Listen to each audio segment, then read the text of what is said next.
അസ്സലാമു അലൈക്കും വറഹ്മത്തുള്ളാഹി വബറകാതുഹു. അള്ളാഹുവിൻ്റെ കാരുണ്യവും അനുഗ്രഹവും നമ്മളിലേവരിലും വർഷിക്കുമാറാകട്ടെ എന്ന് പ്രാർത്ഥിച്ചുകൊണ്ട് പ്രവാചകൻ മുഹമ്മദ് മുസ്തഫ സല്ലല്ലാഹു അലൈഹി വസല്ലമയുടെ ജീവിതകഥയുടെ 184 ഭാഗത്തിലേക്ക് നിങ്ങളേവരെയും ഞാൻ സ്വാഗതം ചെയ്യുന്നു. കപടവിശ്വാസികളെക്കുറിച്ചാണ് ഇന്ന് പറയാനുള്ളത്. അപ്പം അങ്ങനെ ബനുൽ മുസ്തലഖ് യുദ്ധം കഴിഞ്ഞ് തിരിച്ചു വരുന്നതിനിടയിൽ സംഭവിച്ച കാര്യങ്ങളാണ് കഴിഞ്ഞ ആഴ്ച നമ്മൾ പറഞ്ഞുകൊണ്ടിരുന്നത്.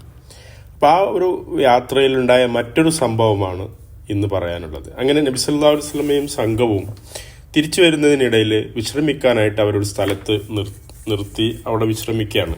അപ്പോൾ അതിൽ നിന്ന് 2 പേര് വെള്ളം ശേഖരിക്കാനായിട്ട് അടുത്തുണ്ടായിരുന്നൊരു ജലശേഖരത്തിൻ്റെ അടുത്തേക്ക് പോവുകയാണ്.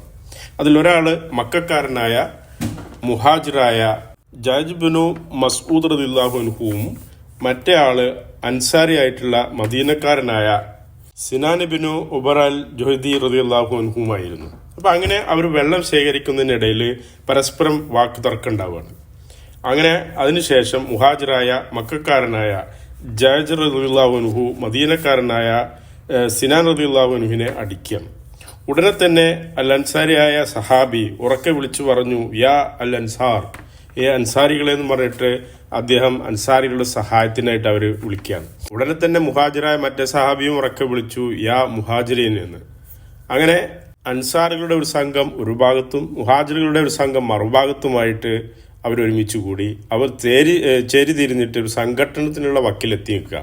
അപ്പം ആ സമയത്ത് നബി സല്ലല്ലാഹു അലൈഹി വസല്ലമ പുറത്തുള്ള ശബ്ദം കേട്ടിട്ട് ടെന്റിൽ നിന്ന് പുറത്തേക്ക് പുറത്തു വന്ന നബി സല്ലല്ലാഹു അലൈഹി വസല്ലമ കാണുന്നത് 2 സംഘങ്ങളായി സംഘട്ടനത്തിനായിട്ട് നിൽക്കുന്ന സഹാബികളെയാണ്. അപ്പം നബി സല്ലല്ലാഹു അലൈഹി വസല്ലമ ദേഷ്യത്തോടെ ചോദിച്ചു, നിങ്ങൾ ആ ജാഹിലിയത്തിലേക്ക് തന്നെ വീണ്ടും തിരിച്ചു പോവുകയാണോ?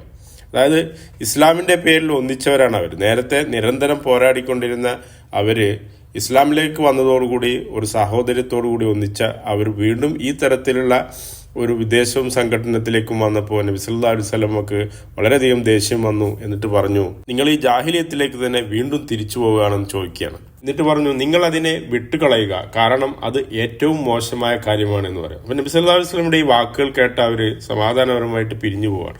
അങ്ങനെ ആ സംഘടന അവിടെ ഒഴിവായി കഴിഞ്ഞു. എന്നാൽ ആ സംഘത്തിൽ കുറേ മുനാഫിക്കുകൾ ഉണ്ടായിരുന്നു. അവർക്ക് മുസ്ലിങ്ങൾ പരസ്പരം പോരടിക്കുന്നത് ഒഴിവായതിൽ നിരാശരായി, അവർ അസംതൃപ്തരായി. പ്രത്യേകിച്ച് മുനാഫിക്കുകളുടെ നേതാവായ അബ്ദുല്ലാഹ് ബിനു ഉബയ്യ എന്ന ആള്, അയാളെ കുറിച്ചിട്ട് നേരത്തെ പറഞ്ഞിട്ടുണ്ട്, അറിയാമല്ലോ. അയാൾ മദീനയുടെ നേതാവായിട്ട് വരാൻ പോകുന്ന സമയത്താണ് നബി സല്ലല്ലാഹു അലൈഹി വസല്ലമയും സംഘവും ഹിജ്റ ചെയ്തുകൊണ്ട് മദീനയിൽ എത്തുന്നത്.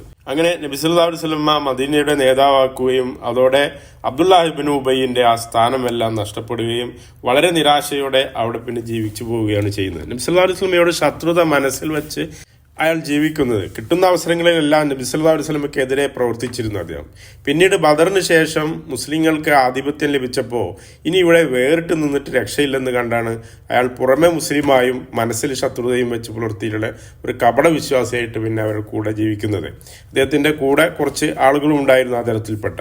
അപ്പോൾ ഒരിക്കൽ റസൂൽ സല്ലല്ലാഹു അലൈഹി വസല്ലമ തൻ്റെ കഴുതപ്പുറത്ത് യാത്ര ചെയ്തു പോകുന്ന സമയത്ത് സഅദ് ബിനു ഉബാദ റളിയല്ലാഹു അൻഹുവിനെ കാണാനായിട്ട് പോവുകയാണ്. അപ്പം ആ സമയത്ത് വഴിയിൽ അബ്ദുല്ലാഹ് ബിനു ഉബയ്യും സംഘവും വഴിയിലിരിക്കുന്നുണ്ടായിരുന്നു. അങ്ങനെ നബി സല്ലല്ലാഹു അലൈഹി വസല്ലമ കണ്ട ഉടനെ മൂക്കുപൊത്തി വല്ലാത്ത ദുർഗന്ധം എന്ന് പറഞ്ഞ് പരിഹസിച്ചിരുന്നു.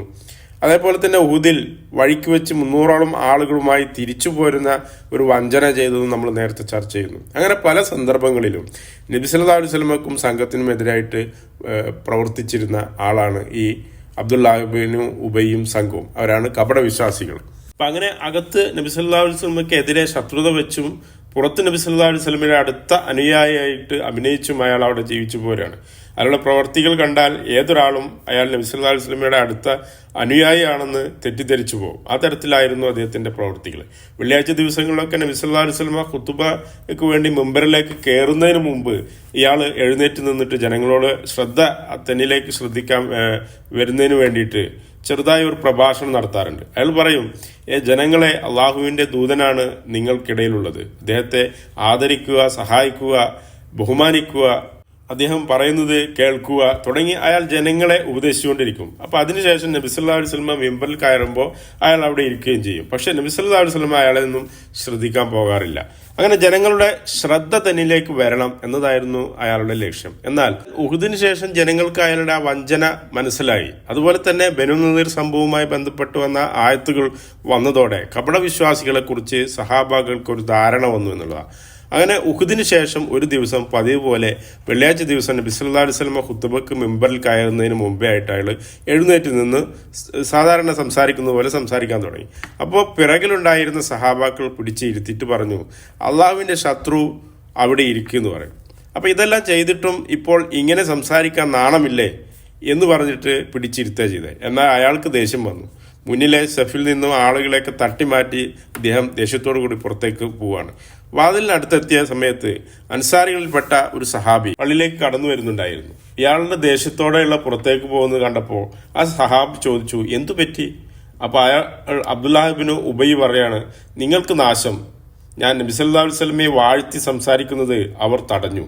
അപ്പോൾ സഹാബികൾ പറഞ്ഞു, നിങ്ങളെ വെറുതെ അല്ലല്ലോ അവർ പറയുന്നത്, നിങ്ങൾ ഉഹുദിൽ ചെയ്തത് ഓർക്കുന്നില്ലേ, അതുകൊണ്ടല്ലേ അവർ നിങ്ങളെ വിമർശിക്കുന്നതെന്ന് ചോദിച്ചു. എന്നിട്ട് ആശ്വസിപ്പിച്ചുകൊണ്ട് പറയാണ്, എന്തായാലും ഈ രൂപത്തിലെല്ലാം ചെയ്തു പോയി നിങ്ങൾ നബി സല്ലല്ലാഹു അലൈഹി വസല്ലമയുടെ അടുത്ത് പോയിട്ട് മാപ്പ് ചോദിക്കുക, തീർച്ചയായും നബി സല്ലല്ലാഹു അലൈഹി വസല്ലമ നിങ്ങൾക്ക് മാപ്പ് തരും. അപ്പോൾ കപടനായ അയാൾ പറഞ്ഞു, അള്ളാഹുവാണ് റസൂലിന്റെ ആ പാപമോചനം എനിക്ക് വേണ്ട എന്ന് പറഞ്ഞിട്ട് അഹങ്കാരത്തോടുകൂടി അയാൾ പുറത്തേക്ക് പോവാണ്. അപ്പൊ ഈ സന്ദർഭം പരിശുദ്ധ ഖുർആനിൽ സൂറത്തുൽ മുനാഫിഖൂനിൽ 5-ാമത്തെ വചനത്തിൽ പറയുന്നുണ്ട്.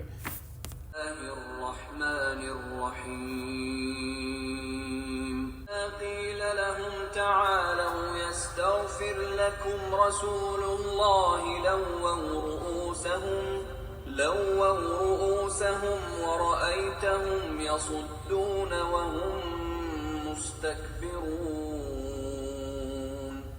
വരിക, ദൈവദൂതൻ നിങ്ങളുടെ പാപമോചനത്തിനായി പ്രാർത്ഥിച്ചുകൊള്ളുമെന്ന് പറഞ്ഞാൽ അവർ തങ്ങളുടെ തല തിരിച്ചു കളയും. അഹങ്കാരപൂർവം അവർ വരാൻ വിസമ്മതിക്കുന്നതായി നിനക്ക് കാണാം. സൂറത്തുൽ മുനാഫിഖൂനിൽ അവരെ കുറിച്ചാണ് പറയുന്നത്. അങ്ങനെ നേരത്തെ നടന്ന ആ സംഭവം ഒത്തുതീർന്നത്, അതായത് 2 സഹാബികൾ തമ്മിലുണ്ടായ ആ പ്രശ്നം, പിന്നെ നബി സല്ലല്ലാഹു അലൈഹി വസല്ലമ പുറത്തു വന്നിട്ട് ആ പറഞ്ഞതോടു കൂടിയിട്ട് അത് ഇല്ലാതെ ആയിപ്പോയത് ഈ മുനാഫിക്കുകളുടെ നേതാവായ അബ്ദുല്ലാഹ് ഇബ്നു ഉബൈനെ അസ്വസ്ഥനാക്കുകയാണ്. മാത്രമല്ല ഇബ്നു ഉബൈന്റെ ഗോത്രത്തിൽപ്പെട്ട ആളുകൂടിയായിരുന്നു ആ സഹാബി. അപ്പൊ അയാൾ ദേഷ്യത്തോടു കൂടി പറയാണ് മദീനക്കാരെ വിളിച്ചുകൊണ്ട്, നിങ്ങളാണ് ഇതെല്ലാം വരുത്തി വെച്ചത്, നിങ്ങളാണ് അവരെ സഹായിച്ചത്, മക്കയിൽ നിന്നും പുറത്താക്കിയ അവരെ ഇങ്ങോട്ട് സ്വീകരിച്ചത് നിങ്ങളാണ്.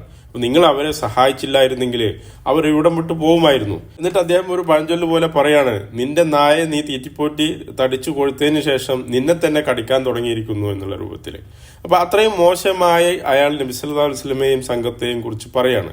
എന്നിട്ട് അയാൾ പറയാണ്, യാത്ര കഴിഞ്ഞ് മദീനയിൽ തിരിച്ചെത്തിയാൽ നമ്മുടെ കൂട്ടത്തിലുള്ള ശ്രേഷ്ഠരായിട്ടുള്ളവർ നമ്മുടെ കൂട്ടത്തിലെ നിന്ദ്യരായിട്ടുള്ളവരെ മദീനയിൽ നിന്നും ആട്ടി പുറത്താക്കുന്നു പറയാള്. അപ്പൊ ശ്രേഷ്ഠരെന്ന് അവർ ഉദ്ദേശിക്കുന്നത് അയാളും അയാളുടെ അനുയായികളുമാണ്. നിന്ദ്യരെന്ന് ഉദ്ദേശിക്കുന്നത് നബി സല്ലല്ലാഹു അലൈഹി വസല്ലമയെയും സഹാബാക്കളെയുമാണ്. അപ്പൊ ഈ ഒരു സംഗതി പരിശുദ്ധ ഖുർആനിലെ 63-ാമത്തെ അധ്യായമായ സൂറത്തുൽ മുനാഫിഖൂനിലെ 8-ാമത്തെ വചനത്തിൽ ഇത് പറയുന്നുണ്ട്. ബിസ്മില്ലാഹിർ റഹ്മാനിർ റഹീം.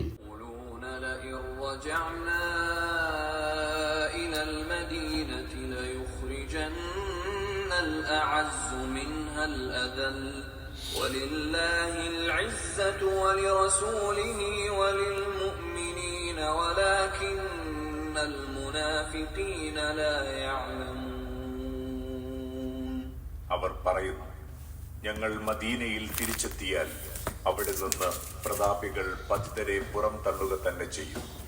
എന്നാൽ പ്രതാപമൊക്കെയും അള്ളാഹുവിനും അവന്റെ ദൂതനും സത്യവിശ്വാസികൾക്കുമാണ്. പക്ഷേ കപടവിശ്വാസികൾ അതറിയുന്നില്ല. അപ്പൊ ഈ ഒരു ഭാഗം ഇവിടെ അവസാനിപ്പിക്കുകയാണ്. ബാക്കി ഭാഗം ഇൻഷാ അല്ലാഹ് അടുത്ത ആഴ്ച വീണ്ടും പറയാം. ഈ ഭാഗങ്ങൾ നിങ്ങൾ കേൾക്കുകയും നിങ്ങളുടെ അഭിപ്രായങ്ങൾ പങ്കുവെക്കുകയും ചെയ്യണമെന്ന് അഭ്യർത്ഥിച്ചുകൊണ്ട് അള്ളാഹുവിന്റെ സ്വർഗം കരസ്ഥമാക്കാൻ നമുക്ക് ഏവർക്കും സാധിക്കട്ടെ. അസ്സലാമു അലൈക്കും വറഹ്മത്തുള്ളാഹി വബറകാതുഹു.